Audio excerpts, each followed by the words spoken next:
like the screen said, it's, see, there we go. The voice of God changes everything for us. Like the screen said, it's May 9th, 2007. And welcome to Visual Radio to my right. Leo Black of The Fools to my left. Anthony J. Resta, producer. And local musician, regional musician, Yep. international producer now. I'm going to start with Anthony, but you can chime in. Good place to start. Good. Well, actually, that song you heard was Time Will Not Erase Us. Right. So I'm going to throw that at you, and then we're going to talk to Anthony. There you go.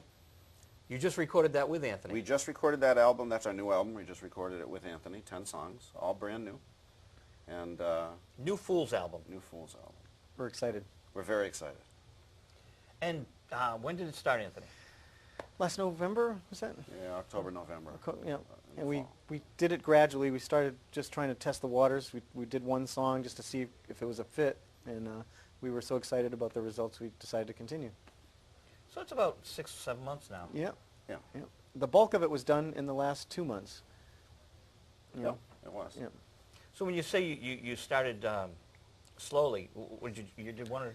One song, and we sifted through like a lot of material and like listened to it all together, and I picked the first song that was on the CD that he gave me because I really liked it. It wasn't arbitrary. I actually loved that song. Yeah.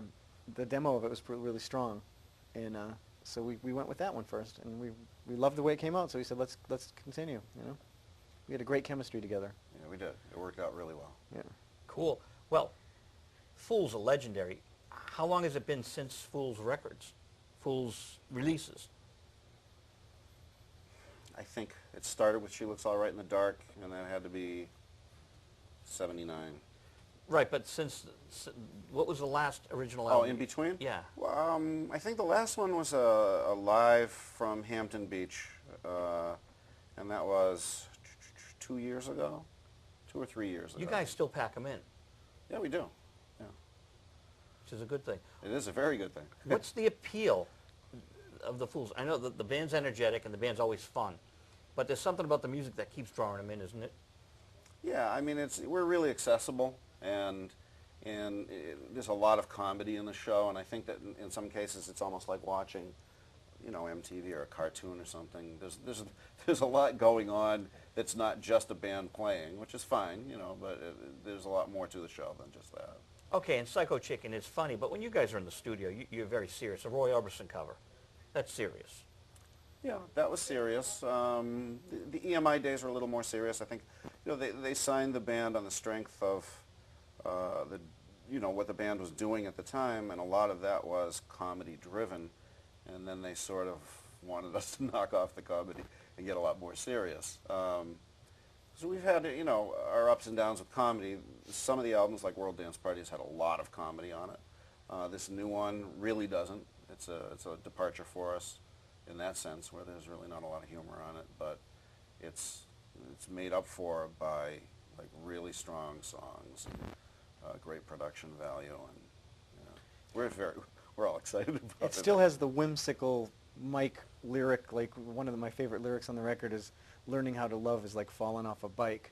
You know, it's a lot of great poetry and a lot of those very clever things that are, you know, signature of the band. They're still there. Learning how to love is like falling off a bike. Yeah, it's genius. I mean, there's some great lyrics on this record.